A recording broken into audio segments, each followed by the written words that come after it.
कमी पैशात एक्सपोर्ट व्यवसाय कसा करायचा? तर ह्या प्रश्नाचं उत्तर आपण या व्हिडिओमध्ये बघणार आहोत.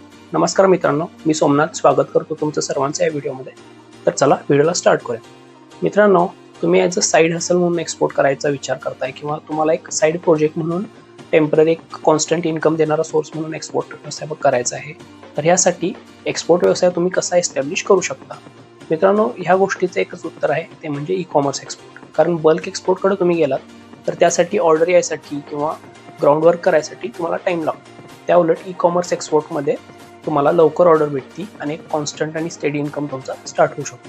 तर मित्रांनो, ई कॉमर्स एक्सपोर्ट तुम्ही सेटअप कसा करा? सगळ्यात आधी मित्रांनो, आधी एक्सप्लेन केल्याप्रमाणेच कंपनी सेटअप करा. त्याच्यामध्ये GST आला, IEC आला, एडी कोड रजिस्ट्रेशन आलं, बँक अकाउंट आला.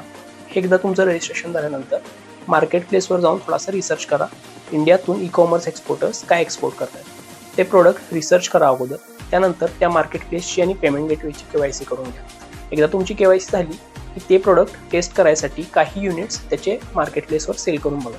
टेस्ट केल्यानंतर एकदा तुम्हाला कॉन्फिडन्स आला की हे प्रोडक्ट सक्सेसफुली सेल होऊ शकते, तेव्हा तुम्ही त्या गोष्टीचा स्केलअप करू शकता.